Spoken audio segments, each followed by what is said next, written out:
Shut up mister Sabbir, এটা office আর আমি অফিসের বস। আপনি একজন কর্মচারী হয়ে বসের নাম ধরে ডাকার অধিকার কোথায় পেলেন? Sorry ma'am. আরে বাবা, একটু আগেই তো আমাকে কিভাবে শাসালো আর এখনই বস হয়ে গেল। কাজে মন দিন। Okay ma'am. আপনারা কিছু বুঝতে পারছেন না তাই তো?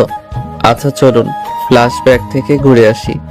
আমাকে কিডন্যাপ করে নিয়ে এসেছে, কিন্তু কেন, কি কারণে সেটা বলতে পারি না। তাও আবার একটি পেতনি, সরি মেয়ে মানুষ। মেয়েটি এসে আমার ঠোঁটে কিস করলো।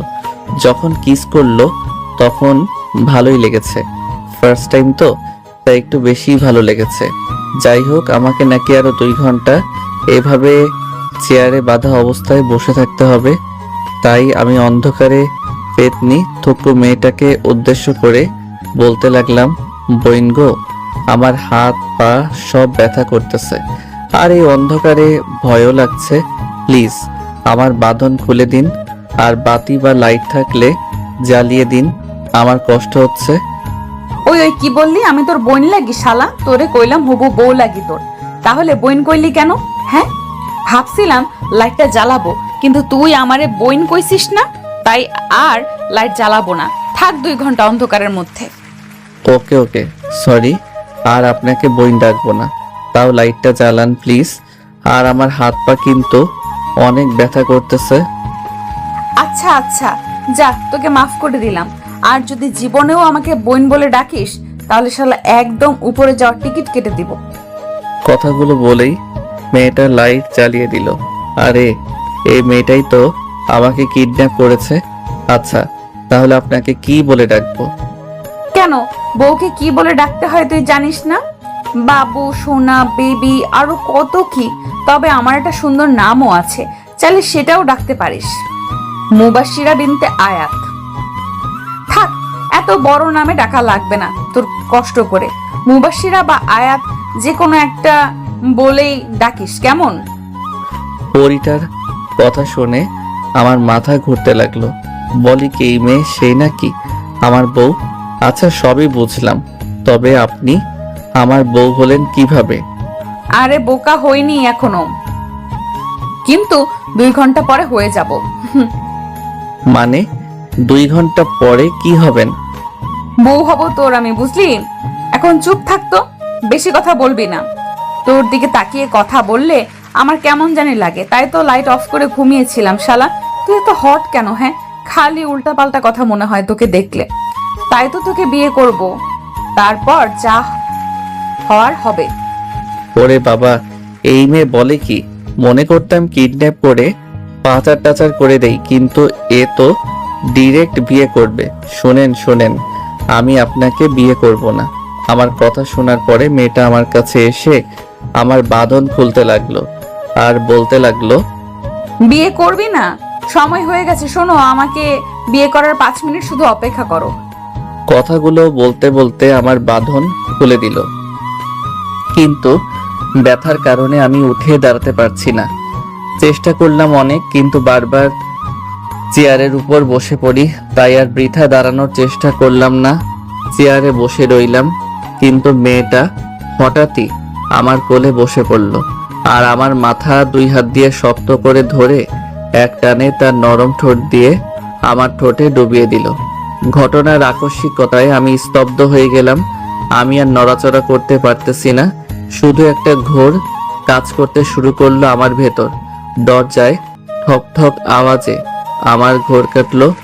মেয়েটা আমায় ছেড়ে দিয়ে দরজার কাছে গিয়ে দরজাটা খুলে দিল। দেখলাম শালা দুপুরে সেই কিডন্যাপার গুলো প্রত্যেকের কাছে 2-3টা করে শপিং ব্যাগ, একটা মোটা ব্যাটা আমার কাছে আসলো আর বলতে লাগলো, দুলা ভাই, এই নেন পাঞ্জাবি, টুপি সব আছে, এগুলা পরে রেডি হয়ে নেন, আর কিছু সময়ের ভেতর কাজেই আয়া পড়বো। আজব তো, আমি কেন এগুলো পরবো? আমার এই কথা শুনে মেয়েটা আমার কাছে আসলো আর সবগুলোরে উদ্দেশ্য করে বলতে লাগলো, দোস্তরা একটু বাইরে যা তো, আমি তোদের দুলা ভাইয়ের একটু ডোজ দিয়ে রেডি করে আনছি। আর হ্যাঁ, 10 মিনিটের মধ্যে কাজই নিয়ে আসবি। ভাই গো ভাই, আমি তো মাইনকার চিপাই ফাইসা গেছি। ওই মেয়ার আপনার একটা বুদ্ধি দেন তো, এই মেয়ের হাত থেকে কেমনে বাঁচবো? আরে আরে কি করছেন কি আপনি? ছাড়ুন আমায়। না, ছাড়বো না। আর আমাদের তো কিছু সময় পরে বিয়ে হবে, তাই না? তারপর তো তারপর কি? হ্যাঁ, ন্যাকা কিছু বোঝে না। বিয়ের পর বউ বরের মধ্যে যা হয় তাই হবে। আল্লাহ গো, এই মেয়ে তো লজ্জা শরমের মাথা খেয়ে ফেলছে, মুখে দেখে কিছুই আটকায় না। ছি ছি, এসব কি বলেন আপনি? ঠিক তখনই দরজাটা খুলে গেল আর পরীটা আমায় ছেড়ে দিল। আর সব বদমাইশগুলা হাসতে হাসতে হুজুর নিয়ে ভিতরে ঢুকলো, মানে কাজী সাহেবকে নিয়ে। আমিও বুঝে গেলাম এখন আমার সাথে কি হবে। আরে মুবাশিরা, তোরা এখনো রেডি হস নাই? ভাই ও বোনেরা, আমি কিন্তু বিয়ে কিভাবে পড়াই সেটা বেশি জানি না, তাই কিছু যদি ভুলভাল লিখে ফেলি তাহলে একটু ম্যানেজ করে বুঝে সুঝে পড়ে নিয়েন। হি হি হি হি। রেডি হওয়া লাগবে না, এভাবেই বিয়ে করব। কাজী সাহেব, আপনি 1000 টাকা দেন, মোহরে বিয়ে পড়িয়ে দেন। আরে মুবাশিরা, তোর মাথা খারাপ নাকি মাত্র? দোস্ত, তোরা বেশি কথা বলবি না।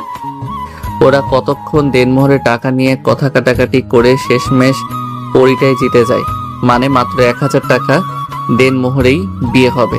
ওরা যা করে করুক, আমার কি? আমাকে তো এই বিয়েতে বাধ্য করেছে, মন থেকে তো আর বিয়ে করছি না, মেয়েটার জীবন বাঁচানোর জন্য বিয়ে করছি। কাজী সাহেব, বিয়ে পড়ানো শুরু করুন। মা, আপনার নাম? মুবাশিরা বিনতে আয়াত। বাবার নাম বলেন আম্মা। আলমগীর চৌধুরী। মায়ের নাম বলেন আম্মা। নিপু জামান। আপনার বয়স বলেন মা। 27 বছর। আর এই মেয়ে তো আমার বড়, দেখে বোঝাই যায় না এই মেয়ে আমার বড়। শেষমেশ সিনিয়র একটা মেয়েকে বিয়ে করে লাগতেছে কপাল আমার। তখনই কাজী সাহেবের কথায় ভাবনা থেকে বের হলাম। বাবাজি, আপনার নাম বলেন। সাব্বির হাসান, বাবা খাইরুল খান, মা মায়া বেগম, আর আমার বয়স 26 বছর।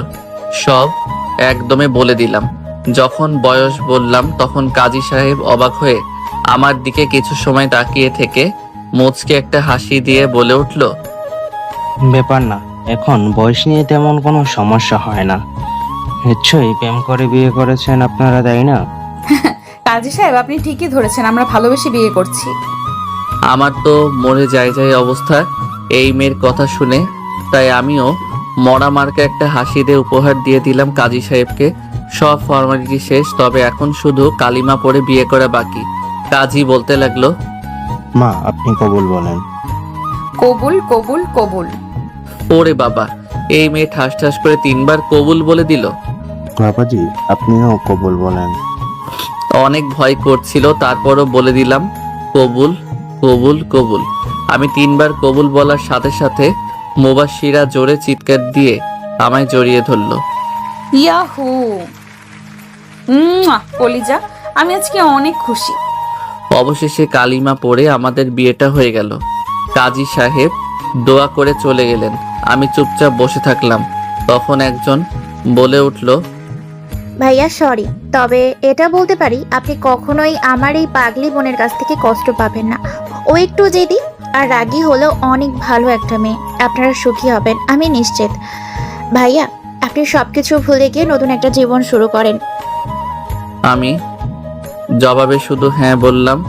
ওরা সবাই কিছু সময় থেকে আড্ডা আর মজা করে চলে গেল, কিন্তু আমি আমার মনটাকে ভালো করতে পারছি না।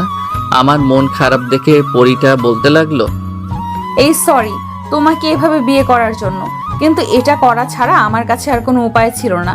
সময় হোক তোমাকে আমি সব বলবো, তাও তোমার মুখটা ওরকম করে রেখো না। এটা কি আমার সাথে আপনারা ঠিক করলেন?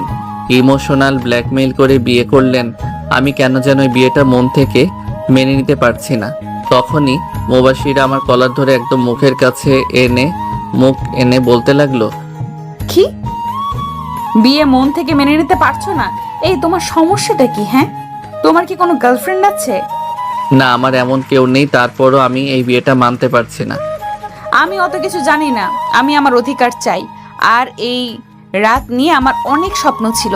বিয়েটা অস্বাভাবিকভাবে হলেও প্লিজ আমার স্বপ্ন দেখাগুলো নষ্ট করে দিও না। আমাকে সময় দিতে হবে। সারা জীবন সময় পাবে, কিন্তু আমি আজকে রাত নিয়ে দেখার স্বপ্ন কখনো বিফল হতে দিব না। ভাই রে ভাই, আর কোনো কথাই বলতে দিল না।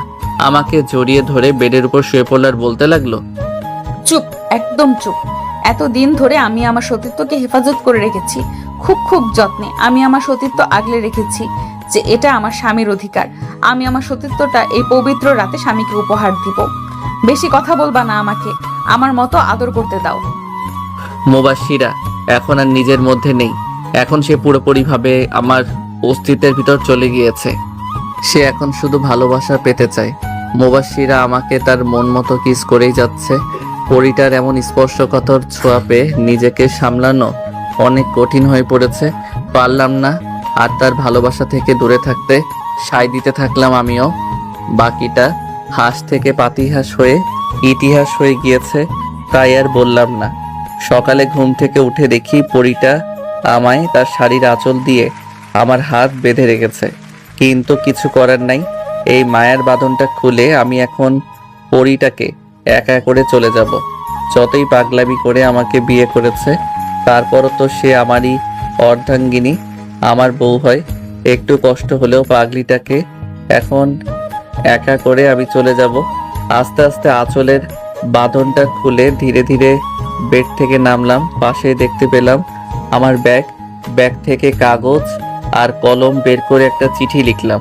চিঠিটায় একটা ভাঁজ দিয়ে পাগড়িটার আশেপাশে এক জায়গায় রেখে দিয়ে পরিটার কপালে ভালোবাসার স্পর্শ দিয়ে বেরিয়ে পড়লাম। রাস্তায় বেরিয়ে দেখি 2 তলা একটা বাড়িতে আমাকে পরিটা কিডন্যাপ করে এনে এইসব কাণ্ড করলো।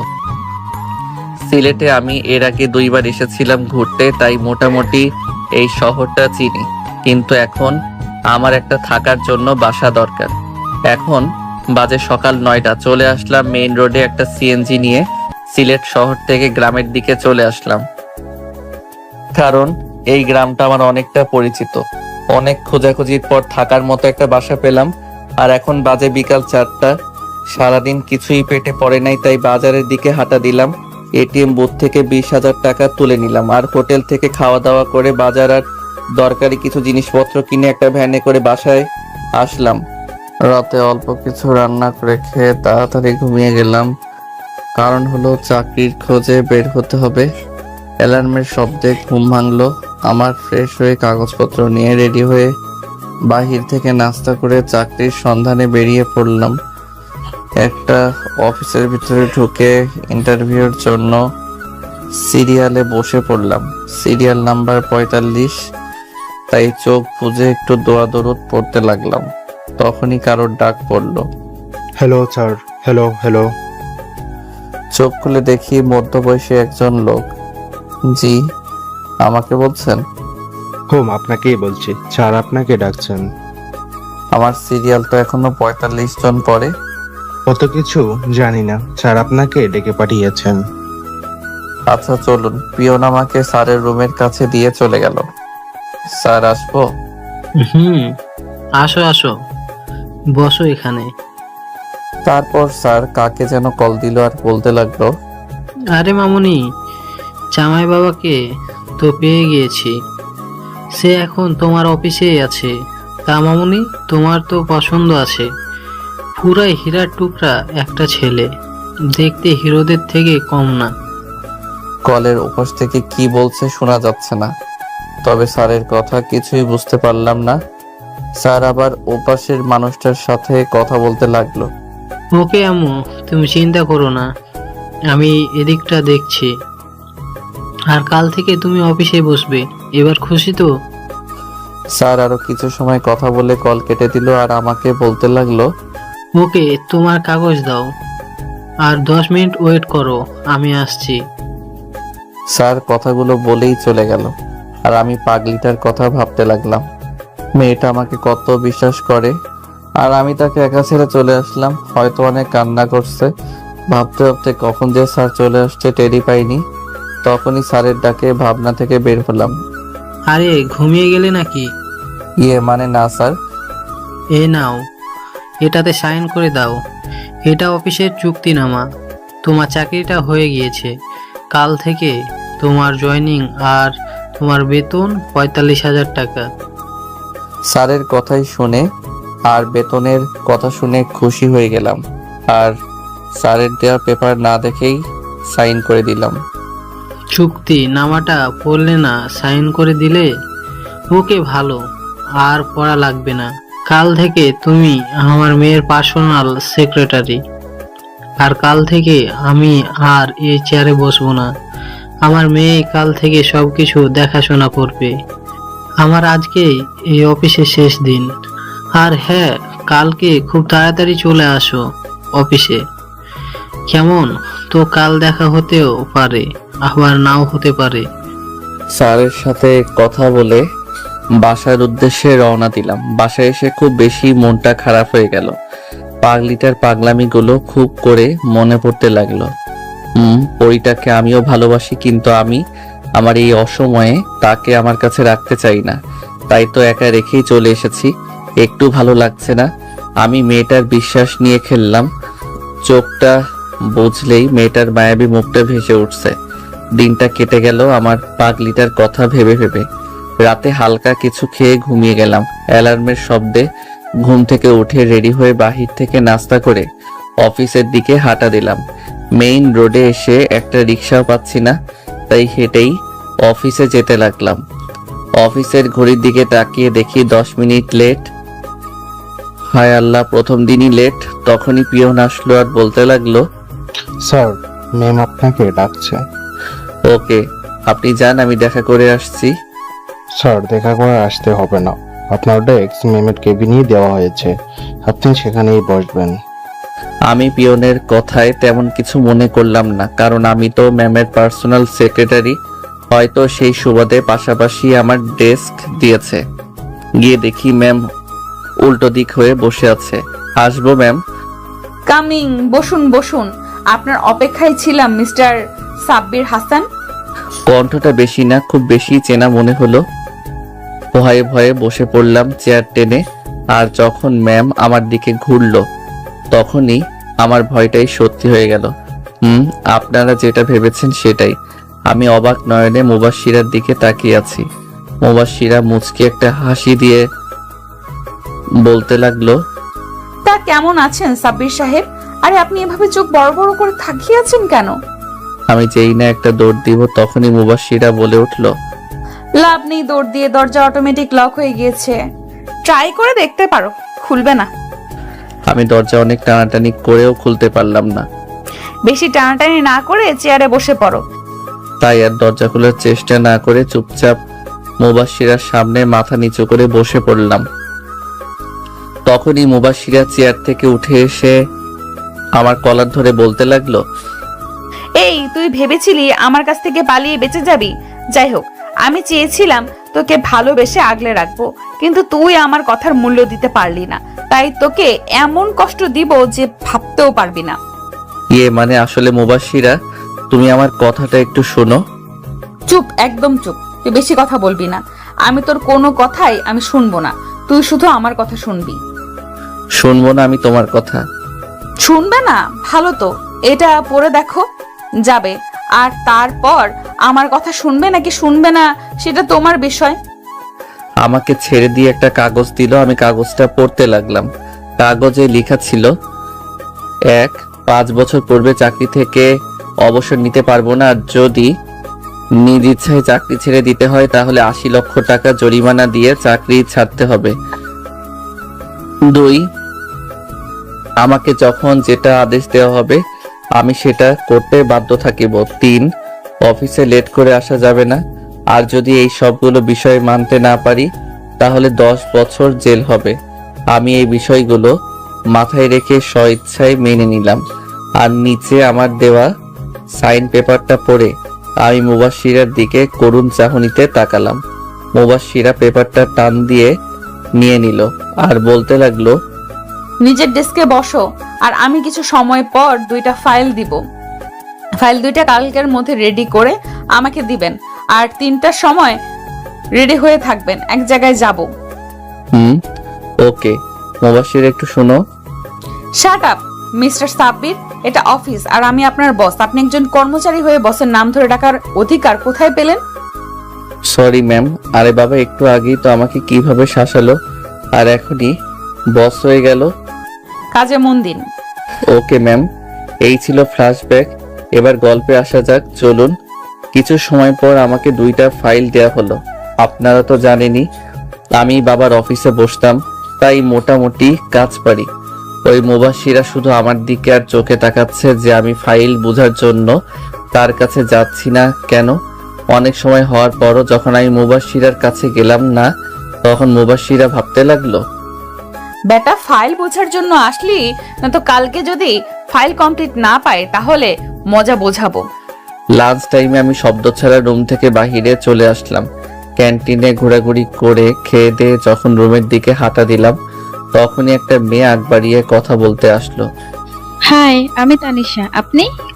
হ্যালো, আমি সাব্বির হাসান। নতুন নাকি? ম্যামের পার্সোনাল সেক্রেটারি। ওহ, ভালো তো। আমরা কি ভালো বন্ধু হতে পারি? তখনই ঝড়ের বেগে কোথা থেকে যেন মুবাশিরা এসে হাজির আর বলতে লাগলো, ও হ্যালো, লাঞ্চ টাইম শেষ আর এটা কাজের জায়গা, ফ্রেন্ডশিপ করার না। আপনি আপনার কাজে যান, আর সাব্বির সাহেব দ্রুত কেবিনে আসুন, আপনার সাথে কথা আছে। ওরে বাবা, দাঁতের সাথে দাঁত লাগিয়ে কথাগুলো বলে চলে গেল। আমিও পিছন পিছন গেলাম। কেবিনে ঢোকার সাথে সাথে সজোরে দরজাটা লাগিয়ে দিল আর আমার কলার ধরে টেনে সোফায় ধাক্কা দিয়ে বসিয়ে দিল আর তার এক হাত বাড়িয়ে দিয়ে বলতে লাগলো, ধরছিস না কেন? হটটা ধর। ও ধরবি কিভাবে? ওই মেয়েটাকে ডেকে আনি, তুই ওই মেয়েটার হাত ধরে বসে থাক, কেমন? আর আজ বিয়ের 3 দিন চলে, তুই কখনো কি নিজ ইচ্ছায় আমাকে স্পর্শ করেছিস? করবি কি করে? আমাকে তো তোর ভালোই লাগে না। নিজের বউকে কেন ভালো লাগবে?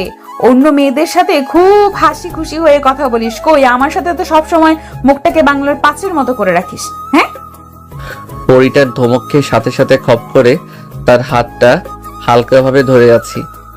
এমন ভাবে ধরেছিস মনে হচ্ছে তোর কষ্ট হচ্ছে। শক্ত করে ধরো আমার হাত, আর এটা তোর শাস্তি। আজ অফিস শেষ হওয়া পর্যন্ত তুই আমার হাত ধরে রাখবি। পাগলিটার হাত ধরে বলতে লাগলাম, মুবাশিরা, তুমি আমার কথা চুপচাপ শুনো, তাহলে তোমার সব ভুল ধারণা ভেঙে যাবে। চুপ। এই আমি তোর বস, একদম আমার নাম ধরে ডাকবি না। আর আমি তোর কোনো কথাই শুনতে চাই না। চুপচাপ আমার হাত ধরে বসে থাকবি। নিজের বেলায় বউয়ের অধিকার খাটাবে আর আমার বেলায় সে আমার বস। মাইনকার চিপাই এমন ফাঁসা ফাঁসছি, বের হওয়াই কঠিন হয়ে গিয়েছে। ওইদিকে মহারানী নিঃশব্দে কান্না করছে আর নাক টানছে। তাই আমি পরিটার চোখের পানি মুছে দিয়ে বুকের সাথে চেপে ধরলাম। তখনই আমার পেটে কয়েকটা ঘুষি মেরে শোক করে জড়িয়ে ধরলো আর বলতে লাগলো, তো তুই অনেক পচা। আজ থেকে তুই কোনো মেয়ের দিকে তাকাবি না। আর কথা বলা তো দূরের কথা, তোকে যদি আর একবার অন্য কোনো মেয়ের সাথে কথা বলতে দেখি, তাহলে আমি তোকে খুন করে তারপর নিজেও আত্মহত্যা করে মরে যাব। পরিটার গালে 2 হাত দিয়ে আমার মুখোমুখি করে বললাম, আচ্ছা বউ, তুমি চিঠিটা পড়েছিলে? কোন চিঠি? আমি তোমার কাছ থেকে আসার আগে একটা চিঠি লিখে তোমার আশেপাশে রেখে আসছিলাম, সেটা কি পড়েছিলে? ওই আমি তো কোনো চিঠিই পাইনি। তুমি আমার কাছে চলে আসার পর অনেক কান্না করেছি। যখন আমার ঘুম ভাঙলো আর তোমাকে আমার পাশে দেখতে না পেয়ে আমি তো, আমার পুরো দুনিয়াটাই অন্ধকার হয়ে আসছিল। আমার মাথায় কাজ করা বন্ধ করে দিয়েছিল। সাথে সাথে বাবাকে ফোন দিয়ে সব বলি আর তোমার ছবি বাবাকে সেন্ড করে দেই। বাবা প্রথমে অনেক বকা দিয়েছিল যে কেন আমি তোমাকে এইভাবে বিয়ে করেছি। পরে আমার মুখের দিকে তাকিয়ে বলে তোমাকে নাকি খুঁজে এনে দিবে। ও তাই তো বলি, কোনো ইন্টারভিউ ছাড়াই আমাকে চাকরি দিল আর চুক্তিনামায় সই করিয়ে নিল তোমার বাবা কৌশলে। আমি বলেছিলাম চুক্তিনামায় সাইন করিয়ে দিতে। তুমি যখন অফিসে ইন্টারভিউ দিতে আসো তখন বাবা সিসিটিভিতে তোমাকে দেখে আর আমাকে কল করে বলে, তাই আমি বাবাকে বুদ্ধি দেই চুক্তিনামার। সমস্যা নেই, তুমি এখন বাসায় গিয়ে চিঠিটা পড়বে, তারপর আমায় যা শাস্তি দেওয়ার দিও, আমি মাথা পেতে নিব তোমার দেওয়া শাস্তি। কি লেখা আছে চিঠিতে? তুমি নিজেই পড়ে দেখবে, কেমন? চলো তাহলে ওই বাসায় চলো, চিঠিটা পড়বো আমি। আমি আর পাগলিটা বেরিয়ে পড়লাম অজানা সেই চিঠির উদ্দেশ্যে। বাড়িটার সামনে দাঁড়িয়ে আছি। পাগলিটা এখনো হাতটা ছাড়তে দেয়নি আমায়। হাত ধরে বাড়ির ভিতরে প্রবেশ করলাম। দোতলায় উঠে গিয়ে আমি তো অবাকের চরম পর্যায়ে চলে গেলাম। ঝটকাটা খেলাম খাবার টেবিল দেখে। হরেক রকমের খাবার সাজানো হয়েছে। সার্ভেন্টরা রান্নাঘর থেকে আরো খাবার আনছে। কি হলো, দাঁড়িয়ে পড়লে কেন? চলো। খাবার টেবিলের সামনে এসে শ্বশুর সাহেবকে সালাম দিলাম। আসসালামু আলাইকুম স্যার। কেমন আছেন? হয়েছে হয়েছে, আর স্যার বলতে হবে না। জামাই বাবা বলে ডাকবে, কেমন? জি বাবা। আচ্ছা, এখন আর কথা না, খাবার পরে সব কথা হবে। বসো বাবা, দাঁড়িয়ে আছো কেন? মুবাসিরা, জামাইকে চেয়ার টেনে বসিয়ে দাও। মুবাশিরা চেয়ার টেনে বসিয়ে দিয়ে নিজেও পাশে বসে পড়ল আর শাশুড়ি আম্মা খাবার সার্ভ করতে লাগলো। খাচ্ছি এমন সময় শাশুড়ি আম্মা বলে উঠল, আরে বাবা, খাচ্ছ না কেন? এটা তো তোমারই বাড়ি, তাই না? লজ্জা পাওয়ার কোনো দরকার নেই। এই নাও, গরুর কালা ভুনাটা খেয়ে দেখো তো কেমন হয়েছে। ভাই গো, আমার অবস্থা টাইট। আমি যতই বলি আম্মার আর লাগবে না, তখনই শ্বশুর মশাই বলে, আর বাবা, তুমি তো কিছুই খেলে না। মুবাসিরার মা, জামাইকে দই দাও। দই শেষ হলে পায়েসটা দিও। আমি খেতে পারছি না আর, আমার অবস্থা একেবারে নাজেহাল। আমার এই অবস্থা দেখে মহারানী মিট মিট করে হাসছে।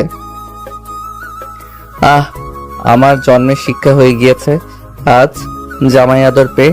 আপনারা একটা বিয়ে করুন, তারপর বুঝবেন জামাই আদর কাকে বলে। খাবারের সাথে অনেক যুদ্ধ করার পর মুক্তি পেলাম। মুবাশিরা রুমে এসে বেডের উপর ধপাস করে শুয়ে পড়লাম, আর মহারানী দরজা লাগিয়ে আমাকে শক্ত করে জড়িয়ে ধরে আমার পাশে শুয়ে পড়লো আর বলতে লাগলো, খাবার টেবিলে তোমার মুখটা দেখার মতো হয়েছিল। আহা, তোমাকে তখন কি অসহায় লাগছিল না? তোমার উপর তখন আমার অনেক মায়া হচ্ছিল। আহা, ভালো মজা নিল। আমারও সময় আসবে। আমার জীবনে কখনো এত খাবার খাইনি। হয়েছে হয়েছে, আর বলা লাগবে না। আচ্ছা চলো, আমরা আজকে একটু ঘুরে আসি। আমার পক্ষে এখন সম্ভব না, কালকে যাব। এখন আমি অনেক ক্লান্ত। ঘুরতে যাব না আর, কিন্তু আমার এখন একটা জিনিস করতে মন চাচ্ছে। কথাটা একটু বাঁকা হাসি দিয়ে বলল, কি করতে মন চাচ্ছে? করে দেখাই, কেমন? না ভেবেই বলে দিলাম, আচ্ছা দেখাও। অনুমতি পাওয়ার সাথে সাথে লিপ কিস করে বসলো।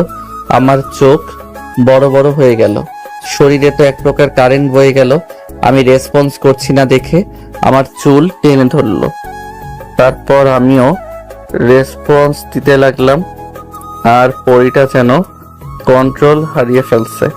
তাই আমি নিজেকে ছাড়িয়ে নিলাম, আর এটাই আমার জন্য বিপদ হয়ে দাঁড়ালো। ওই কুত্তা, কি হলো? সরে গেলি কেন? এখন এসব না, পরে। ঠিক আছে পরি। না না, শুধু কিস করব, অন্য কিছু করব না।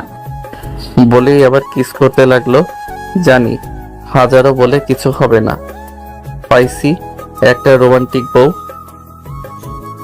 পরের দিন খুব সকালে অনেক বুঝিয়ে তারপর ভাড়া বাসায় আসি, আর ফ্রেশ হয়ে রেডি হয়ে অফিসে চলে গেলাম। পরিটা এখনো আসে নাই। আমি কেবিনে বসে বসে ফাইলগুলো ঠিক করছিলাম, তখনই দরজা খুলে মুবাশিরা কেবিনে প্রবেশ করলো। ভিলেন মার্কে একটা হাসি দিয়ে বলতে লাগলো, সাব্বির, কালকের ফাইলগুলো কি কমপ্লিট হয়েছে? আজ লাঞ্চের পরে মিটিং আছে। আর একটু আছে, 10 মিনিটের মতো লাগবে। তখন মুবাশিরা অবাক হয়ে বলতে লাগলো, তুমি এই ফাইলগুলো কমপ্লিট করে ফেলেছো, কিভাবে সম্ভব? তুমি না নতুন জয়েন করেছো, আর তোমাকে তো কোনো কাজও বুঝিয়ে দেওয়া হয়নি। তাহলে তুমি এত তাড়াতাড়ি ফাইলগুলো কমপ্লিট করলে কিভাবে? এটা ম্যাজিক, বুঝলেন পরি? শাট আপ, এটা বাসা না, অফিস। ম্যাম বলে ডাকবে। মনে করেছিলাম মহারানী ঠিক হয়েছে, নিজে তো ঠিকই মন মতো ডাকছেন। আমি তোমার বস, সো আমি ডাকতেই পারি। আর বক বক না করে ফাইলগুলো দাও, দেখি কি করেছো। 10 মিনিট পরে ফাইলগুলো ভালোভাবে দেখে পাগলিটার কাছে নিয়ে গেলাম। ফাইলগুলো উল্টো পাল্টে দেখলো আর চোখে তাকিয়ে বলতে লাগলো, মিটিং এর জন্য প্রিপারেশন নাও, তোমাকে উপস্থাপন করতে হবে। মুখটা গোমরা করে বললাম, ওকে ম্যাম। মনে মনে প্রিপারেশন নিচ্ছিলাম, তখনই পরিটা ওর চেয়ার থেকে উঠে এসে আমার গলা জড়িয়ে ধরে আমার কোলের উপর বসে পড়লো। তাই আমিও ভাব দেখিয়ে বললাম, আরে আরে ম্যাম, কি করছেন? ছাড়ুন, কেউ এসে পড়বে। চুপ, একদম চুপ। দরজা লক করা আছে, কেউ পারমিশন ছাড়া আসতে পারবে না।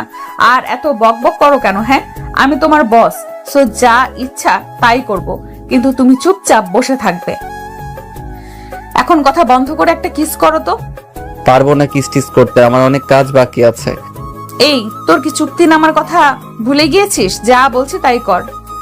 আমি তারপরও চুপচাপ বসে আছি, তাই মুবাশির আবার বলে উঠলো, এই তুমি এত আনরোমান্টিক কেন? হ্যাঁ, কথাটা বলেই মাথাটা ধরে দিল এক টান আর ঠোঁট জোড়া আমার ঠোঁটে মিশিয়ে দিল, কিন্তু আমি কোনো সাড়া দিচ্ছি না দেখে ছেড়ে দিয়ে বলতে লাগলো, সাব্বির, আমার কিন্তু এখন রাগ উঠে যাচ্ছে।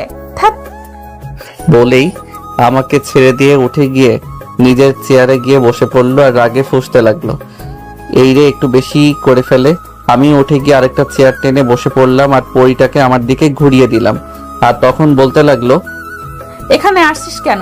তোর না অনেক কাজ পড়ে আছে? যা গিয়ে তোর কাজ কর, যা বলছি। আমি কানে ধরে বললাম, সরি ম্যাম, আপনার যত সময় আমাকে আদর করতে মন চাই করুন, আমি আর বাধা দিব না। তখনই মুবাশিরা হেসে দিয়ে বলতে লাগলো, শয়তান ছ্যামড়া, আমার কান ধরেছিস কেন?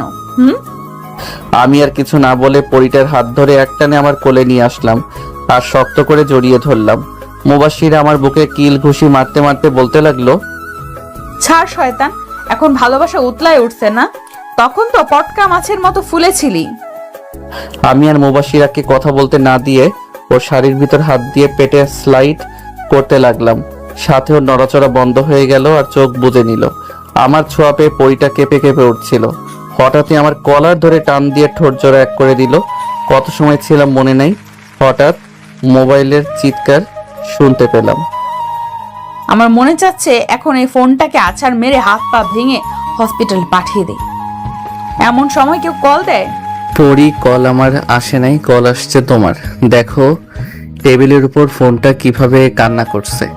তখনই মুবাশিরা টেবিলের উপর থেকে ফোনটা নিয়ে বলতে লাগলো, কিরে মোটু, এই অসময়ে কল দিলি? কিছু কি হয়েছে তোর? আরে না রে দোস্ত, কিছুই হয় নাই। তোদের খোঁজ খবর নেওয়ার জন্য ফোন করা। আচ্ছা, দুলাভাই কি এখনো তোর উপর রাগ করে আছে? না রে মোটু, সব ঠিকঠাকই আছে। আর আমার উপর রাগ করবে? অসম্ভব। রাগ করলে তো টিকিট কেটে উপরে পাঠিয়ে দিতাম। আচ্ছা দোস্ত, তুই এখন কোথায়? আর এমন দাঁতে দাঁত চেপে কথা বলছিস কেন? আমি কি তোকে ডিস্টার্ব করলাম ফোন দিয়ে? শালা মোটুর বাচ্চা, আমি এখন তোর দুলাভাইয়ের লগে রোম্যান্স করছি আর তুই ফোন দিয়ে সব ডিসমিস করে দিলি। ফোন কাট, পরে কথা বলবো। বেটা মোটরে কি ধমকটাই না দিল। লাউড স্পিকারে দেওয়ায় আমি মোটর কথা শুনে বেটাকে আমিও গালি দিচ্ছিলাম। হয়েছে ম্যাম, আপনি এখন একটু শান্ত হন, একটু পানি খেয়ে মিটিং এর জন্য প্রিপারেশন নেন, আর রোমান্স বাসায় গিয়ে ইচ্ছা মতো করিয়েন। বলেই পরিটাকে আমায় কোল থেকে নামিয়ে দাঁড় করিয়ে ওর চেয়ারে বসিয়ে দিলাম। পাগলিটা পরে আর কিছু না বলে কাজে মন দেয় আর আমিও কাজে মন দেই। দুজন একসাথে লাঞ্চ করে ফাইলগুলো ঠিকঠাক করে মিটিং রুমের দিকে পা বাড়ালাম। মুবাশিরা আমাকে বারবার বলছে আমি যেন গুছিয়ে কথা বলি, আরো নানান রকম উপদেশ দিচ্ছে। ডিলটা যেন হাতছাড়া না হয়ে যায়, কিন্তু কাদের সাথে ডিল হবে আমি তা এখনো জানি না। মিটিং রুমে প্রবেশ করে যে যার আসনে গিয়ে বসলাম। এ কি, আমি সামনে কাকে দেখতে পাচ্ছি? আরে ভাই, সামনে আমার বাবাকে দেখতে পাচ্ছি। তার মানে ডিলটা আমাদের কোম্পানির সাথে। মুবাশিরা প্রজেক্টের বিষয়ে খুঁটিনাটি বুঝিয়ে আমাকে দাঁড় করিয়ে দিল। এতক্ষণ বাবা আমাকে না দেখলেও এখন ঠিকই দেখে ফেললো আর সাথে সাথে দাঁড়িয়ে বলে উঠল, সাব্বির বাবা, তুমি এখানে? আমি তোমাকে পুরো বাংলাদেশ খুঁজে বেড়াচ্ছি। বাবা চলো বাসায়, তোমাকে ওই ছোট মেয়েটার সাথে বিয়ে দেব না। সবাই তো আর আমার আর বাবার দিকে অবাক নয়নে তাকিয়ে আছে। আর মুবাশিরা তো পুরাই বরফের মতো জমে গিয়েছে। বাবা যখন বুঝলো যে এখানে অনেক মানুষ আছে, তখন আবার বলে উঠল, সরি, মিটিং এখানেই শেষ, আর ডিলটা আপনারাই পাচ্ছেন। আর আপনারা সবাই প্লিজ বাইরে চলে যান, শুধু সাব্বির সাহেব বাদে। আমি ওই স্ট্যাচুর মতো দাঁড়িয়ে আছি। একে একে সবাই বাইরে যাওয়ার মুবাশিরা বাবাকে উদ্দেশ্য করে বলল, স্যার, আপনি কি সাব্বিরকে চেনেন? আরে চিনবো না মানে? সাব্বির আমার একমাত্র ছেলে। আমার সাথে রাগ করে বাসা থেকে চলে গিয়েছে। আমি পুরো বাংলাদেশ খুঁজেও পেলাম না, আর এখানে সে চাকরি নিয়ে কাজ করছে। মুবাশিরা হঠাৎ করে বাবাকে সালাম করলো আর বাবা মুবাশিরার কাণ্ড দেখে অবাক হয়ে গেল আর মুবাশিরাকে বলতে লাগলো, আরে আরে কি করছো তুমি মা? আমাকে সালাম করছো কেন? মুবাশিরা কথাগুলো বলেই এক দৌড়ে চলে গেল। এটা কি হলো? আমাকে ফাঁসিয়ে দিয়ে সে পগার পার হয়ে গেল। তখন বাবা আমাকে জিজ্ঞেস করলো, কি বলে গেল মেয়েটা? যাই হোক সাব্বির, মেয়েটা কে? মানে বাবা, কি মানে করছো? বলো মেয়েটা কে? কেমনটা লাগে? আমাকে ফাঁসিয়ে দিয়ে এখন সে উধাও। কি হলো সাব্বির, চুপ করে আছো কেন? বলো মেয়েটা কে? আসলে বাবা, আমরা বিয়ে করে ফেলেছি। মেয়েটা তোমার বাড়ির বউ। কথাগুলো শোনার পর বাবা কিছু সময় চুপ থেকে বলে উঠলো, 2 দিনের মধ্যে বৌমা তোমাকে যেন বাড়িতে দেখতে পাই। জাস্ট 2 দিন। যা বাবা। আমার আর কোনো কথাই শুনলো না, হন হন করে চলে গেল।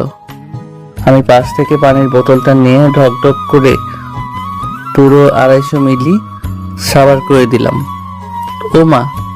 মিটিং রুম থেকে বাইরে এসে অবাক না হয়ে আর পারলাম না, কারণ মুবাশিরার বাবা আর আমার বাবা দুজনের সাথে কথা বলছে। তাই আমি আর সেখানে গেলাম না। মিটিং রুমের দরজার সামনেই দাঁড়িয়ে দাঁড়িয়ে তাদের কাণ্ড কারখানা দেখতে লাগলাম। তখনই মুবাশিরা ট্রেতে করে 2 মগ কফি নিয়ে আসলো। শ্বশুর মশাইয়ের বাবাকে নিজ হাতে কফি সার্ভ করলো আর ভদ্রমের মতো বাবার পাশে দাঁড়িয়ে রইল। তখন বাবা মুবাশিরাকে তার পাশে বসিয়ে মাথায় হাত বুলিয়ে দিতে লাগলো। তাদের মাঝে কি কথা হচ্ছে তা আমি শুনতে পাচ্ছি না, তাই আমাদেরকেও বলতে পারছি না। এইদিকে মহারানী দেখি লজ্জায় লাল হয়ে মাথা নিচু করে বসে আছে। তখন আমার মাথায়ও একটা শয়তানি বুদ্ধি আসলো। আমি আমার ফোনটা বের করে একটা মেসেজ দিলাম, কি মহারানী বাবার সামনে তো লজ্জায় লাল নীল হচ্ছ, আর আমার সামনে আসলে তো। তখনই মুবাশিরার ফোনে টুং করে শব্দ হলো, আর এদিক ওদিক তাকিয়ে আমাকে দেখে টুপ করে চোখ মেরে দিল। কি মেরে বাবা, আমার সামনে একটু লজ্জা পাই না। তখনই আমার ফোনটাও টুং করে বেজে উঠলো। তাকিয়ে দেখি পরীটা মেসেজ দিয়েছে, আর মেসেজে লেখা আছে, বাসায় যাই, রাতে তোমায় মজা দেখাবো। এটা কি হলো? উল্টো আমি ফেসে গেলাম। তখন দেখি বাবা আর শ্বশুর মশাই কোলাকুলি করছে, আর মুবাশিরা দাঁড়িয়ে দাঁড়িয়ে দেখছে, আর বাবা কোলাকুলি করে শ্বশুর মশাইয়ের সাথে হাত মিলিয়ে এদিক ওদিক চাওয়াচাই করতে লাগলো। তখনই মুবাশিরা বাবাকে যেন বলে আমার দিকে দৌড়ে আসতে লাগলো, আর আমার সামনে এসেই বলা শুরু করলো, চলো বাবা, তোমাকে ডাকছেন, কি যেন বলবে। আমি শুকনো একটা ঢোক গিলে সামনের দিকে যেতে লাগলাম। বাবার সামনে গিয়ে চুপচাপ দাঁড়িয়ে রইলাম। তখন বাবা গম্ভীর কণ্ঠে বলতে লাগলো, রেডি থেকো, পরশু তোমাকে আর মুবাশিরাকে নিতে আসা হবে। একা যাওয়ার দরকার নেই, আমি এখন আসি, অনেক কাজ বাকি আছে আমার এখনো। কথাগুলো বলেই হন হন করে বেরিয়ে গেল অফিস থেকে। তখন শ্বশুর মশাই বলতে লাগলো, আরে ছেলে দেখি ভয় পাচ্ছে। ভয় পাওয়ার কি আছে? এখানে যাও, বাসায় যাও, দুজনে ফ্রেশ হয়ে সবকিছুর প্ল্যানিং করো। আমাকে কিছু বলতে না দিয়ে মুবাশিরা আমার হাত ধরে টানতে টানতে নিয়ে আসতে লাগলো, আর শ্বশুর মশাইকে বলতে লাগলো, আচ্ছা বাবা, তুমি এই দিকটা দেখো, আর সবাইকে ইনভাইট করে তাড়াতাড়ি চলে আসো বাসায়। গাড়িতে উঠে মুবাশিরা ড্রাইভ করতে লাগলো, আর আমি গাল ফুলিয়ে বসে রইলাম।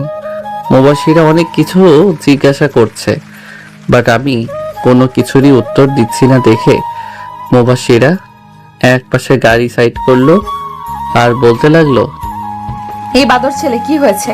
কথা বলছো না কেন? মনে হচ্ছে অনেক রেগে আছো।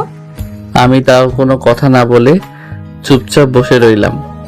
এবার মুবাশিরা বেশ রেগে গিয়ে বলতে লাগলো, কথা না বলে কিন্তু তোকে এক্ষুনি খুন করে ফেলবো। আমি কিন্তু এখন অনেক রেগে আছি। পরে উল্টোপাল্টা কিছু করে ফেলবো এই বলে দিলাম। আমি পাগলিটার দিকে আর চোখে তাকিয়ে দেখি রাগে একদম লাল হয়ে গিয়েছে, পুরাই টমেটোর মতো। আমি ফিক করে হেসে দিলাম। আমার এমন হাসি দেখে পরিটা বোকা বনে গেল। কি হলো? তুমি না এই রেগে কথাই বলছিলে, এখন আবার এমন করে হাসছো কেন? আরে এসব করেছি তো তোমাকে রাগানোর জন্য, কারণ রাগলে তোমাকে আরো বেশি সুন্দর লাগে। তবে রে ফাজিল ছেলে, তোর আজকে খবরই আছে। জানিস আমি কত ভয় পেয়ে গেছিলাম, মনে করেছিলাম তুই আমার উপরে রেগে গিয়ে কথাই বলছিস না। যদি আমাকে ছেড়ে চলে যাস আর কোনো সময় এমন করবি না, আমার সাথে এক মুহূর্তের জন্য কথা বলা বন্ধ করবি না। তুই আমার সাথে কথা না বললে আমি মরে যেতে চাই। তুই বুঝিস না কেন? হ্যাঁ, আমাকে তুই বুঝবি, বল। পাগলিটা আমার বুকে আস্তে আস্তে কিল ঘুষি মেরে আর সাথে সাথে কান্না করতে করতে কথা বলছিল। এখনো কান্না থামায়নি, তাই আর উপায় না পেয়ে এক টান দিয়ে আমার বুকের মাঝে নিয়ে চার ঠোঁট এক করে দিলাম। সাথে সাথে সব ঠান্ডা হয়ে গেল। জানি পইটাকে ঠান্ডা করতে হলে এটাই করা লাগবে। কিছু সময় পর ছেড়ে দিলাম আর দেখি মহারানী লজ্জা পাচ্ছে। লজ্জা পেয়ে কথা বলা বন্ধ করে দিয়ে মাথা নিচু করে বসে আছে। এই প্রথম আমার কাছে এমন লজ্জা পাচ্ছে পরিটা। এখন মনে হচ্ছে পৃথিবীর সকল সৌন্দর্য পরিটাকে ঘিরে ধরেছে। আমি তো চোখ সরাতে পারছি না। হঠাৎ করে মুবাশিরা আমাকে জড়িয়ে ধরে আমার বুকে মুখ লুকালো আর বলতে লাগলো, যা শয়তান পোলা, দেখছে যে আমি লজ্জা পাচ্ছি তাও কেমন করে তাকিয়ে থাকে, মনে হচ্ছে এক্ষুনি মাটির নিচে চলে যাই। তা হঠাৎ এমন লজ্জা পাচ্ছ যে? কই আগে তো লজ্জা পাওনি? জানি না দুষ্টু পোলা কোথাকার, গাড়ি চালাও, আমি এখন আর ড্রাইভ করতে পারবো না। আমি ড্রাইভিং সিটে বসে ড্রাইভ করে বাসায় চলে আসলাম। আর পুরো রাস্তায় পরিটা আমার বুকে মুখ গুজে বসেছিল। লজ্জায় ঠিকমতো কথাও বলে নাই। বাসার সামনে গাড়ি থামাতে গেট খুলে দৌড় দিয়ে চলে গেল। ওর লজ্জা পেতে দেখে আমার চরম পর্যায়ে হাসি পাচ্ছিল। অনেক কষ্টে হাসি থামিয়ে বাড়ির ভিতর চলে গেলাম। আর তখনই বাসার ভিতর গিয়ে দেখি শাশুড়ি আম্মা কার সাথে যেন মোবাইলে হেসে হেসে কথা বলছে। আমাকে তাড়াতাড়ি করে বলতে লাগলো, আচ্ছা চলে এসেছে, এখন রাখি, 2 দিন পর তো দেখাই হবে, পরের বার আবার সন্দেহ করতে পারে। কথাগুলো বলেই কলটা কেটে দিল আর আমাকে বলতে লাগলো, আরে সাব্বির, বাবা যাও, তাড়াতাড়ি রুমে গিয়ে ফ্রেশ হয়ে আসো, আমি খাবার দিচ্ছি। জি আম্মা, যাচ্ছি। পরে রুমে এসে দেখি ওয়াশরুম অলরেডি বুক হয়ে আছে, মানে মুবাশিরা ফ্রেশ হতে গেছে। তাই আমি খাটের উপর ধপাস করে বসে পড়লাম আর মোবাইল গুতাগুতি করতে লাগলাম।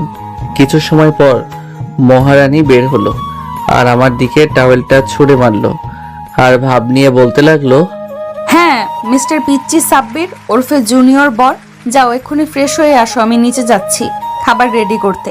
খেয়ে দিয়ে অনেক কিছুর প্ল্যান করতে হবে, তোমার হাতে 15 মিনিট সময় আছে, তার মধ্যে তোমাকে যেন খাবার টেবিলে পাই। কথাগুলো বলেই মুখ ভেঙচি দিয়ে দিল দৌড়। আমি ওর কথা শুনে ভেবাচেকা খেয়ে গেলাম। কি হলো এটা? ও সব ভাবাভাবি বাদ দিয়ে ওয়াশরুমে ঢুকে গেলাম। ঝর্ণা ছেড়ে দিলাম। আহ কি শান্তি! ফ্রেশ হয়ে শুধু টাওয়েল পরে বের হলাম, কারণ আমি কিছুই নিয়ে যাইনি ফ্রেশ হতে। বের হয়ে আগে গিয়ে ঠাস করে দরজা লাগিয়ে দিলাম, কারণ কখন কে চলে আসে বলা যায় না। দরজাটা লাগিয়ে পিছনে ফিরতেই দেখি মহারানী শাড়ির আঁচল কোমরে গুজে আমার দিকে ড্যাব ড্যাব করে তাকিয়ে আছে। হঠাৎ করে বলে উঠল, কি মহাশয়, দরজা লাগালেন কেন? আমি যেন না আসতে পারি, তাই না? কই না তো, এমনি লাগালাম, হি হি হি। এমনি নাকি? আমি ভালো করেই জানি আমার জন্যই দরজা লাগিয়েছো। বের হও বলছি। লজ্জা করছে না তোমার? আমার তো লজ্জা করছে। যাও, আমি জামা কাপড় পরে আসছি। কেন লজ্জা করবে? আমি তো আমার বরকে দেখেছি, অন্য কাউকে তো আর দেখছি না। এইদিকে আমি ওর দিকে তাকিয়ে দেখি বইটা বেশ লজ্জা পাচ্ছে। লজ্জায় মুখটা একদম লাল হয়ে গেছে। তারপরও আমার সাথে জোর করে ঝগড়া করছে কি মেয়েরে বাবা, তাই একটু ভাবলাম ফাইজলামি করি। আমি ধীরে ধীরে মুবাশিরার দিকে এগোতে লাগলাম। এইটা কি হলো, মনে করেছিলাম ভয় পাবে আর পিছিয়ে যাবে, কিন্তু না, ঠাই দাঁড়িয়ে আছে আর আমার দিকে তাকিয়ে আছে। আমি পরিটার একদম কাছে চলে আসছি, আমার মুখটা ওর মুখের সামনে নিয়ে যেতে লাগলাম। তখনই মুবাশিরা চোখ বন্ধ করে ফেললো, ওর ঠোঁট জোড়া কাঁপছে। আমি কিছু সময় ওর দিকে তাকিয়ে থেকে মুচকি একটা হাসি দিয়ে পাশ কাটিয়ে জামা কাপড় পরতে লাগলাম। আর ওইদিকে মহারানী ঠাই দাঁড়িয়েই আছে। আমি কিছু করছি না দেখে আস্তে আস্তে চোখ খুললো আর আমাকে সামনে পেল না, পিছনে তাকিয়ে দেখে আমি শার্ট প্যান্ট পরে দাঁড়িয়ে আছি। এটা কি হলো?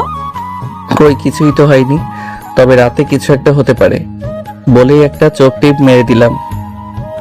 এখন তো কিছু একটা হতে চলছিল, কিন্তু হলো না কেন? ওটা রাতের জন্য রেখে দিয়েছি, সব রাতেই হবে। এখন আমার অনেক ক্ষুধা পেয়েছে, পেটের মধ্যে হরতাল শুরু হয়ে গেছে।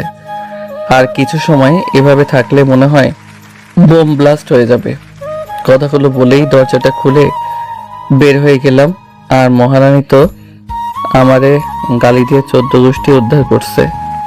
শালা শয়তান পোলা, এইভাবে ধোকা দিয়ে গেল।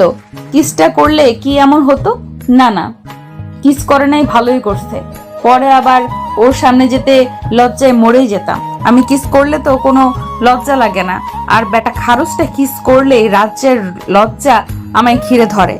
থাক, এখন থেকে আমি কিস করব পিচ্চিটাকে, ওকে আর কিস করতে দিব না, তাহলে আর লজ্জায় পড়তে হবে না। যাই, আমার অনেক ক্ষুধা লাগছে। আমি খাবার টেবিলে বসে বসে খাচ্ছি আর শাশুড়ি আম্মা আমাকে এটা রেখে ওটা দিচ্ছে। বা এমনভাবে খেতে থাকলে 10 দিনের মধ্যে ইয়া বড় ভুঁড়ি হয়ে যাবে। তখনই দেখি মুবাশিরা আমার পাশে চেয়ার টেনে বসলো আর শাশুড়ি আম্মাকে বলতে লাগলো, মাম্মি খাবার দাও তো, অনেক ক্ষুধা লাগছে। নিজে নিয়ে খা। এটা কি হলো আম্মু? তুমি তো আমার জামাইকে বেশ বেড়ে বেড়ে বেড়ে খাওয়াচ্ছ, আর আমাকে বলছো নিজে নিয়ে খেতে। ব্যাপারটা কি বলো তো? ওরা মা মেয়ে তো তুমুল ঝগড়া শুরু করে দিয়েছে আর আমি মুখ টিপে হাসছি আর চুপচাপ খেয়ে যাচ্ছি। আমি খাওয়া দাওয়া শেষ করে সোফায় বসে পড়লাম। কিছু সময় আগেই শাশুড়ি মা মুবাশিরার সাথে ঝগড়া করে চলে গেছেন, আর এদিকে মহারানী রাগ করে গাল ফুলিয়ে বসে আছেন। খাবার নাড়াচাড়া করছে কিন্তু খাচ্ছে না, কিছু একটা ভাবছে হয়তো। তাই আমি বসা থেকে উঠে গিয়ে প্লেটটা টান দিয়ে নিয়ে নিলাম। মুবাশিরা কিছু একটা বলবে তার আগে আমি ওর মুখে খাবার দিয়ে দিলাম। মুবাশিরা আমার এমন কাণ্ডে খাবার মুখে রেখে আমার দিকে তাকিয়ে আছে। তখন আমি ইশারায় খেতে বললাম, সেও ভদ্র মেয়ের মতো খাবার খেয়ে নিল। তারপর আবার কিছু একটা বলতে যাবে, তখনই আরেক লোক ওর মুখের মধ্যে দিয়ে দিলাম। এইরকম করে সবটুকু খাবার আমি পরিটাকে খাইয়ে দিলাম, একটা কথা বলারও সুযোগ দেয়নি।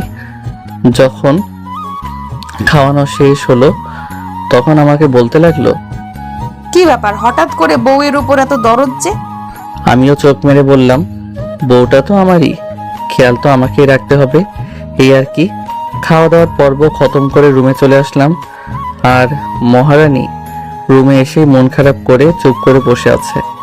অন্য সময় হলে হয়তো রোমান্টিক অত্যাচার করত, আর না হলে গল্পের ঝুড়ি নিয়ে বসতো, কিন্তু এখন একদম চুপ মেরে বসে আছে। ওর এমন চুপ থাকাটা আমার ভালো লাগছে না, তাই আমি ওর বাহু ধরে আমার দিকে ফিরালাম। বইটা আমার চোখের দিকে তাকালো আর আমিও তাকালাম আর বললাম, তা রানী সাহেবা, আপনার মনটা খারাপ কেন জানতে পারি? হঠাৎই বইটা বিদ্যুৎ গতিতে আমাকে জড়িয়ে ধরে হাউ মাউ করে কান্না করে দিল। আমিও ওর এমন কাণ্ডে তাজ্জব বনে গেলাম। আমি পরীটাকে পরম যত্নে জড়িয়ে ধরে বললাম, আরে এই পরী, কি হলো, কান্না করছো কেন? কি হলো?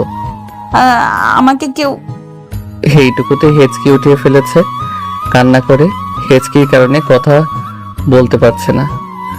আরে বাবা, কি হলো তোমার, হঠাৎ কান্না করছো কেন? তুমি যদি কান্না করো তাহলে কিন্তু আমি এখনই চলে যাব। তুমি আমাকে ভালোবাসো না, কেউ আমাকে আর ভালোবাসে না। সবাই এখন শুধু এখন তোমাকেই ভালোবাসে। তখন আম্মু আমাকে কত কথা শোনালো তোমার জন্য। ভাবা যায় এই মেয়ে কতটা বোকা।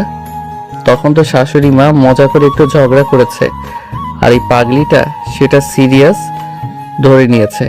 এই মেয়েটাকে তো ভবিষ্যতে কিছু বলাও যাবে না। মজা করে কিছু একটা বলবো, সে তো মুখ গোমড়া করে বসে থাকবে আর ভ্যা ভ্যা করে কান্না করে দিবে। এখনো কান্না করেই যাচ্ছে, আর আমার বুকে নাকের পানি চোখের পানি মুছে একাকার করে দিচ্ছে। হঠাৎই দেখি কান্না অফ হয়ে গেল, কিন্তু হেঁচকি থামেনি। বুক থেকে পরিটার মাথার উপর উঠিয়ে দেখি সে ঘুমিয়ে পড়েছে। আমি আস্তে করে পাগলিটাকে বালিশে শুইয়ে দিলাম, আর আমিও পাশে শুয়ে মহারানীর মাথায় হাত বুলিয়ে দিতে লাগলাম।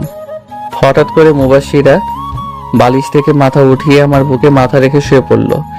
এটা পুরাতন কিছু না, বিয়ের পর থেকে পাগলিটা আমার বুকেই ঘুমায়। বিয়ের পরে কোনোদিনও রাতে ঘুমানোর সময় আমি বেডে দুইটা বালিশ দেখি নাই, সবসময় একটা বালিশ পেয়েছি। আমি বালিশে শুলে পরিটা আমার বুকে মাথা রেখে আমাকে শক্ত করে জড়িয়ে ধরে শুবে। তাছাড়া নাকি তার ঘুমই ভালো হয় না নাকি। আমিও মুচকে একটা হাসি দিয়ে আমার প্রিয়সীকে জড়িয়ে ধরে ঘুমের রাজ্যে পাড়ি জমালাম। এক ঘুমে সন্ধ্যা লাগিয়ে ফেলেছি। আমার ঘুম আগে ভেঙে গেছে। খেয়াল করলাম পরিটা এখনো আমার বুকে মাথা রেখে ঘুমিয়ে আছে। আমি পরিটার মুখপানে চেয়ে আছি, চোখ ফেরাতে পারছি না। ঘুমন্ত এই পরিটাকে অধিক থেকে অধিক পরিমাণে সুন্দর লাগছে। ওর মুখের সামনে কিছু বাচ্চা বাচ্চা চুল খেলা করছে। এটা আমার সহ্য হলো না, তাই আমি হাত দিয়ে বাচ্চা চুলগুলোকে ওর কানে গুজে দিলাম।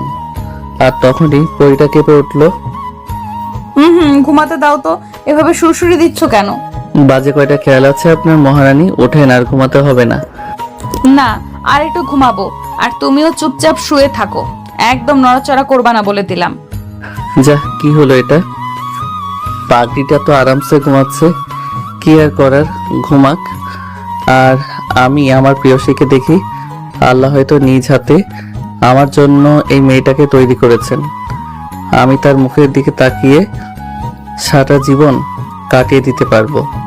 তার এই চেহারাতে অনেক অনেক মায়া, আর একটি ছেলেকে ঘায়েল করার জন্য এই মায়াটুকুই যথেষ্ট, যা আমার এই পাগড়িটার মধ্যে আছে।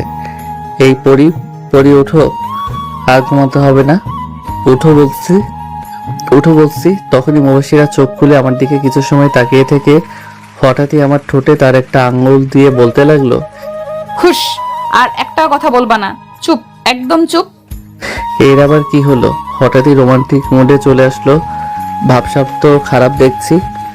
আমি কাঁপা কাঁপা গলায় বলতে লাগলাম, এই এখন একদম দুষ্টামি করবা না কিন্তু। এবার আমার গালে আঙ্গুল দিয়ে স্লাইড করে বলতে লাগলো, খুশ, চুপ। আমার এখন আদর আদর পাচ্ছে, আমি এখন তোমায় আদর করব। মুবাশিরা কথাটা একদম নেশালো ভাবে বলল, না, এখন আর আদর করা লাগবে না। না, আমি এক্ষুনি আদর করব, আর তুমিও করবে। আর কোনো কথা শুনতে চাই না। ভারী বিপদে পড়ে গেলাম। এই মেয়েটার মাঝে মধ্যে কি যে হয়, হঠাৎ করেই রোমান্টিক অত্যাচার শুরু করে দেয়। এইভাবে যদি অত্যাচার করে তাহলে তো নিজেকে সামলানোই দেয়। হঠাৎ করেই পাগলিটা আমার মাথার পিছনে হাত দিয়ে এক টান দিয়ে তার মুখের সামনে আমার মুখ নিয়ে আসলো, আর ফিসফিস করে বলতে লাগলো, তোমাকে অনেক ভালোবাসি, আর জীবনের থেকেও বেশি ভালোবাসি। ওর গরম নিঃশ্বাস আমার মুখে পড়ছে, আর নিজেকে সামলে রাখতে পারলাম না। পাগলিটাকে এক টান দিয়ে নিজের সাথে মিশিয়ে নিলাম, আর ওর কানের কাছে মুখ নিয়ে বলতে লাগলাম, আমাকে এত ভালোবাসো কেন? আমার মধ্যে কি এমন আছে যে যা দেখে আমাকে এরকম পাগলের মতো ভালোবাসো? জানি না, তবে এতটুকুই বলবো, আমি আমার পিচ্চিটাকে অনেক অনেক অনেক ভালোবাসি। আমিও এই সিনিয়র পরিটাকে অনেক বেশি ভালোবাসি। এবার পরিটা একটু বেশি লজ্জা পেয়ে গেল, তাই উল্টো দিকে ঘুরে একটু দূরে গিয়ে শুয়ে পড়ল। আমিও পাগলিটার শাড়ির ভিতরে হাত দিয়ে স্লিম পেট ধরে নিজের কাছে টেনে আনলাম। তখনই মুবাশিরা কেঁপে উঠল। যা ফাজিল পোলা কোথাকার, তোমার সাহস বেড়ে গেছে তাই না? পারমিশন ছাড়াই যেখানে সেখানে হাত দাও। যাবো বাবা, এখন সব দোষটা আমার হয়ে গেল বুঝি? নিজেই তো আগে রোমান্টিক অত্যাচার শুরু করলো, আর তোমার এই রোমান্টিক অত্যাচার যখন শুরু করে তখন নিজেকে সামলানোই মুশকিল হয়ে পড়ে। থাক তাহলে আর কি করার, সরো উঠতে দাও, আমি বাহিরে যাব। যখনই বেড থেকে উঠে যাব তখনই মুবাশিরা হ্যাচকা টান দিয়ে ওর গায়ের উপর ফেলে দিল আর বলতে লাগলো, কোথায় যাও? হ্যাঁ, একদম ওঠার চেষ্টা করবা না, এখন আমাকে অনেক আদর করবা। আমি কোন এক মায়াবতী পারমিশন ছাড়া তাকে ছুবো না প্রতিজ্ঞা করেছি, তাই এখন আদর বা রোম্যান্স করার কোনো মুড নাই। হুশ, কোনো কথা নাই, আমি তো জাস্ট মজা করছিলাম, আর তোমার সম্পূর্ণ অধিকার আছে আমার উপর, কোনো পারমিশন লাগবে না। এইভাবেই দুষ্টুমি ফাইজলামির মধ্য দিয়ে 2টা দিন কেটে গেল। ঘুম থেকে সকালে উঠে নিচে গিয়ে তো বড় ধরনের একটা শক খেলাম, কারণ পুরো বাড়িটা সাজানো হচ্ছে। আবার রুমে চলে আসলাম। মহারানী এখনো নাক ডেকে ঘুমাচ্ছে। আমি গিয়ে ওর চুল দিয়ে ওর কানে সুরসুরি দিতে লাগলাম। তখন মহারানী ঘুম ঘুম কণ্ঠে বলতে লাগলো, সাব্বির কি করছো সকাল সকাল? হ্যাঁ, একটু তো ঘুমাতে দাও তো, কোন রকম দুষ্টুমি করবা না। আর তুমি এত সকালে উঠতে গেলে কেন? আমার পাশে এখন শুয়ে পড়ো। এ বলে কি এখন বাজে 9টা, আর সে বলছে সকাল। বাজে কয়টা আপনার খেয়াল আছে? সেই দিকে মহারানী। ওঠো বলছে, কি ভাববে সবাই? কয়টা বাজে আর কে কি ভাবলো সেটা আমার দেখার বিষয় না, বুঝলে? লক্ষ্মী ছেলের মতো আমার পাশে শুয়ে আমাকে জড়িয়ে ধরে থাকো তো। রাতে যে এতগুলো আদর করলাম তাতেও তোমার হয় নাই? যা শয়তান পোলা, এগুলো আবার বলতে হয়? লজ্জা করে না তোমার? যেভাবে রোমান্টিক অত্যাচার করো কই তখন তো তুমি লজ্জা পাও না। এখন গুড গার্লের মতো উঠে পড়ো, অলরেডি 9টা বাজে। কি এত বেলা হয়ে গেছে? আর তুমি কিন্তু বেশি পেকে গেছো। আর শোনো, আমি কিন্তু তোমার বড়, আর জানো না বড়দের কথা মেনে চলতে হয়। আমি যা বলবো তুমি তাই করবা, বুঝছো আমার পিচ্চিটা? আমি আর কিছু বললাম না। পাগলিটার কথা শুনে পুরাই ভেবাচেকা খেয়ে গেছি। ওর দিকে এক ধ্যানে তাকিয়েছিলাম, কখন যে পাশ কাটিয়ে চলে গেছে টেরি পাইনি। ধ্যান ভাঙলো গাড়ির হর্নের শব্দে। মনে হলো বাড়িতে অনেকগুলো গাড়ি ঢুকলো, তাই বেলকনিতে চলে গেলাম দেখার জন্য যে কারা এই সকাল সকাল আসলো। গাড়ি থেকে যারা নামলো তাদের দেখে তো আমার অলরেডি হাত পা কাঁপাকাঁপি শুরু হয়ে গেল।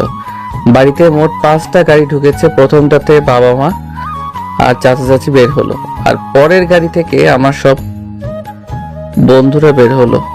তারপরের গুলা থেকে আরো কয়েকজন আত্মীয় স্বজন বের হলো। আমি দৌড়ে নিচে চলে আসলাম আর গিয়ে আম্মুকে শক্ত করে জড়িয়ে ধরলাম। তখন আম্মু কান্না করে দিল আর বলতে লাগলো, কি রে বাবা, তুই মাকে ছাড়া কি করে দূরে দূরে থাকিস? একবারও কি মাকে মনে পড়ে না তোর? সরি মা, ভুল হয়ে গেছে, আর হবে না এরকম, প্লিজ আর কান্না করো না তুমি। ঠিক তখনই কোথা থেকে যেন শাশুড়ি মা এসে আম্মুকে জড়িয়ে ধরলো আর বলতে লাগলো, কি রে সই, কেমন আছিস? কতদিন পর দেখা তোর সাথে। রে, সই ভালোই আছি, তবে এখন থেকে মাঝে মাঝে আমাদের দেখা হবে। এদের কাহিনীটা আমার মাথায় কিছুই ঢুকছে না, তাই আমি মাথা চুলকাতে চুলকাতে বললাম, মা তোমরা কি পূর্ব পরিচিত নাকি? শুধু পূর্ব পরিচিত না, আমরা দুজন বেস্ট ফ্রেন্ড। আর তোদের এই বিয়ে দেওয়াটাও আমার এই বেস্টের প্ল্যান ছিল। মানে বুঝলাম না। আর বুঝাও লাগবে না, মুবাশিরা মামুনির কাছ থেকে জেনে নিস তাহলেই হবে। এর সাথে মুবাশিরাও জড়িত আছে। যাও, তোমাদের কারোর সাথে কোনো কথাই নাই বলেই সেখান থেকে চলে আসলাম ছাদে। এরা আমার সাথে প্রতারণা করলো, কিছুই বুঝতে পারলাম না। আর মুবাশিরা, তোমার তো খবর আছে, পরে মজা বোঝাবো। ছাদে এসে কোনো লাভ হলো না, কারণ আমার সবগুলো ফাজিল বন্ধুরা বসে বসে আড্ডা দিচ্ছিল, আর আমাকে দেখা মাত্রই সবগুলো ঘিরে ধরলো। ওদের সাথে আড্ডা দিচ্ছিলাম তখনই নিচ থেকে ডাক পড়লো, তাই সবাই চলে গেলাম। সবাইকে খেতে ডেকেছিল। খাওয়া দাওয়ার পর্ব শেষ করে যখনই বন্ধুদের সাথে আড্ডা দিতে যাব তখনই শ্বশুর মশাই আর বাবা এসে হাত পাঞ্জাবি পাগড়ি ধরিয়ে দিল। আমাদের যেন বয়সে সাজিয়ে দেওয়া হয়। হঠাৎ করে মুবাশশিরার কথা মনে পড়ে গেল। অনেকক্ষণ দেখি না, গেল কই মেয়েটা? তখনই বন্ধু একটা বলে উঠল, মামা এদিক ওদিক তাকিয়ে লাভ নেই, ভাবিকে পার্লারে নিয়ে গেছে সাজাতে, কিছু সময়ের মধ্যে চলে আসবে। তার আগে তোকে সাজিয়ে দেই, চল। আমাকে টেনে রুমে নিয়ে আসলো। ফাজিলগুলা এনেই আমাকে সাজিয়ে দিতে লাগলো। সব ঠিকঠাক, মানে বর সাজা হয়ে গেছে। বন্ধুরা মিলে সেলফি তুললাম। আবার নিচ থেকে ডাক পড়লো যেন বরকে নিয়ে যাই। আমাকে নিয়ে যাওয়া হলো। গিয়ে দেখি মুবাশশিরা চলে আসছে। ওকে দেখার পরই নিজে হারিয়ে ফেললাম। মারাত্মক সুন্দরী লাগছে। বুকের বাপাশে ব্যথা অনুভব হলো। হায়, এই মেয়ে তো আমাকে মেরেই ফেলবে। কেমন এত সুন্দরী এলো!